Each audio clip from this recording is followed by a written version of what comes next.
Salam sejahtera dan shalom untuk kita semua. Kita tentu bersyukur dan berterima kasih karena masih tetap diberikan kesempatan untuk ada di dalam renungan 100 hari. Dan di saat ini, saudaraku yang kekasih, kita tiba di hari yang ke-64. Puji Tuhan sekali, Tuhan masih tetap setia dengan rahmat dan kuasa-Mu untuk menemani hidup dan kehidupan kita ini. Sebelum kita lanjut dalam mempelajari firman Tuhan di saat ini, mari kita berdoa. Bapa di surga, kami naikkan syukur dan terima kasih kami yang tak terhingga kepadamu karena kasih dan kebaikan, kemurahan Tuhan yang nyata dalam hidup dan kehidupan kami ini. Kami ada di saat ini lagi ingin untuk mendengarkan suara-Mu melalui firman. Tuhan berkati kami, tuntun kami dengan kuasa surga, agar firman Tuhan yang kami pelajari di saat ini dapat menolong kami untuk tetap setia kepada-Mu ya Tuhan. Inilah doa kami Bapa, berkati firman-Mu, di dalam nama Yesus kami berdoa. Amin. Saudaraku yang kekasih, di hari yang ke-64 ini judul firman Tuhan, keindahan dari hati yang hancur. Ayat inti kita terdapat di dalam Mazmur pasal 51 ayat yang ke-19.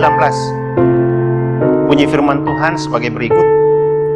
Korban sembelihan kepada Allah ialah jiwa yang hancur, hati yang patah dan remuk, tidak akan Kau pandang hina, ya Allah. Nah, saudaraku yang kekasih, itu merupakan sebuah ungkapan perasaan hati dari Raja Daud atas kehidupan yang sementara dia jalani di saat itu. Ada satu ilustrasi ini, ilustrasi rohani yang ada di dalam firman Tuhan. Dalam pembuatan sebuah bejana yang indah dari tanah liat, maka otomatis tukang periuk itu harus mengikuti langkah-langkah pembuatan yang baik. Tanah liat itu harus mengalami proses pembentukan yang dikerjakan oleh tangan yang terampil dari seorang penjunan atau seorang tukang gerabah atau tukang periuk. Tanah itu harus lebih dahulu dihancurkan, kemudian dipisahkan dari kerikil-kerikil yang kecil, lalu kemudian diolah dan harus melewati proses pembakaran. Begitu juga halnya dengan pembuatan kebun. Sebelum benih dapat ditanam, maka seorang petani harus terlebih dahulu membersihkan lahan yang dijadikan sebagai kebun, mengolah tanahnya dengan cangkul dan bajak, kemudian tanah tersebut harus siap untuk ditanami. Setiap anak Tuhan yang rindu untuk dipakai sebagai alat kemuliaan Tuhan tidak pernah akan luput dari yang namanya proses pembentukan. Dalam Yesaya pasal 64 ayat 8, kamilah tanah liat dan engkaulah yang membentuk kami, dan kami sekalian adalah buatan tanganmu. Jadi saudaraku yang kekasih, adakah tanah liat berkata kepada pembentuknya, apakah yang kau buat? Kita harus memiliki penyerahan diri yang penuh kepada Tuhan. Hati yang remuk dan hancur di hadapan Tuhan, serta memiliki rasa haus dan lapar akan Dia adalah merupakan modal penggerak hati Tuhan. Bukan hati yang dipenuhi dengan kesombongan, saudaraku yang kekasih. Sebab Allah menentang orang yang congkak atau yang sombong, dan Dia akan mematahkan kecongkakan mereka dengan segala daya upaya mereka. Ayat ini dapat membangun kita agar supaya kita dapat membentuk kehidupan kita. Ayat inti tadi ditulis oleh Raja Daud dalam keadaan hati yang sementara remuk, hati yang hancur berkeping-keping, karena dia menyesali segala perbuatan dosanya. Dia pun datang kepada Tuhan dan berkata, "Kasihanilah aku, ya Allah, menurut kasih setiamu. Hapuskanlah pelanggaranku menurut rahmat-Mu yang besar." Inilah merupakan korban yang berkenan kepada Tuhan.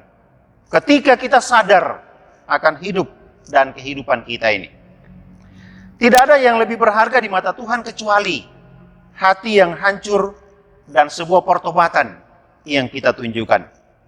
Dalam Ulangan pasal 31 ayat 8, sebab Tuhan Dia sendiri akan berjalan di depanmu. Dia sendiri akan menyertai engkau.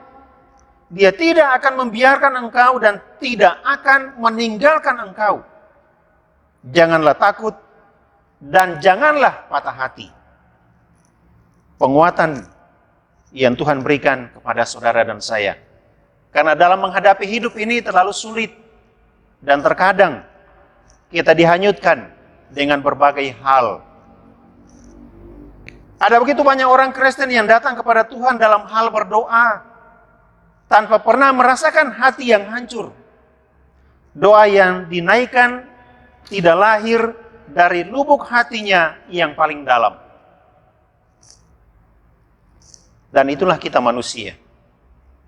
Terkadang kita lupa akan kasih Tuhan dalam kehidupan kita ini. Sehingga apapun yang kita lakukan itu semau kita, yang kadang bertentangan dengan apa yang Tuhan kehendaki.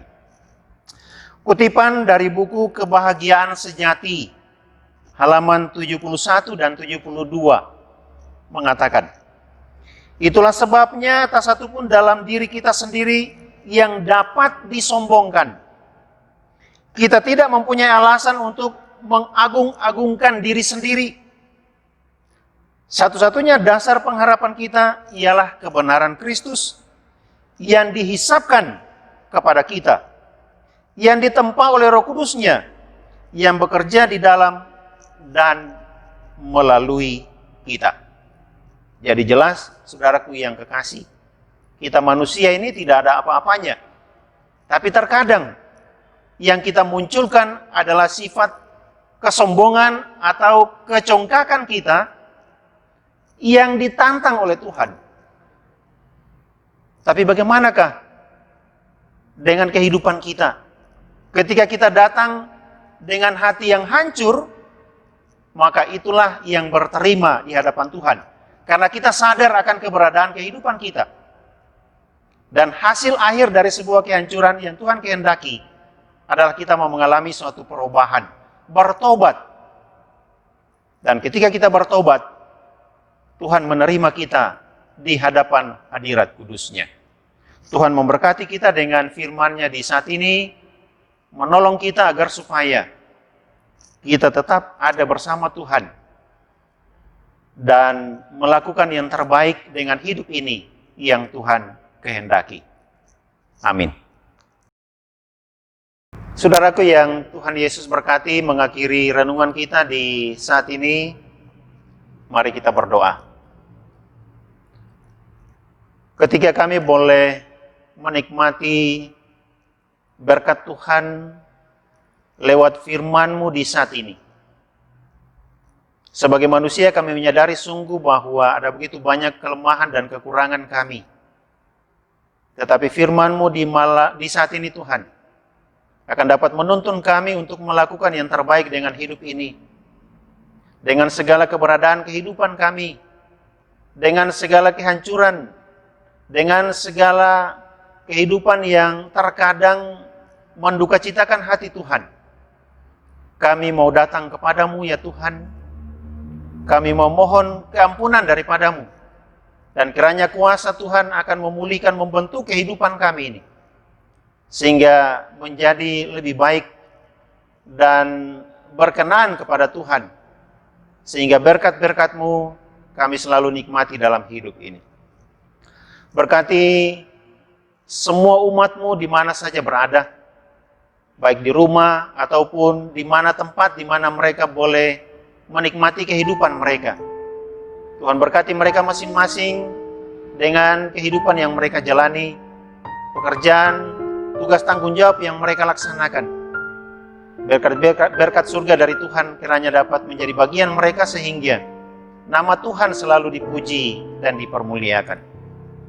Bapa di surga, menghadapi situasi, kondisi yang ada pada saat ini, menyebabkan sehingga kami kadang khawatir dan takut dalam melaksanakan segala kegiatan kehidupan kami. Tapi kami percaya sungguh Tuhan, Kau tidak pernah akan tinggalkan kami.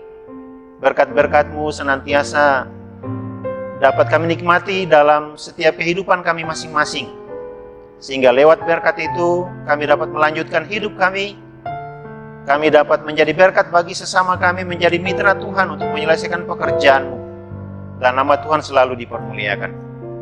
Berkati pemerintah kami, berkati para pemimpin gereja kami, berkati hamba-hamba Tuhan, berkati para medis, dengan setiap tugas tanggung jawab yang Tuhan percayakan bagi mereka masing-masing.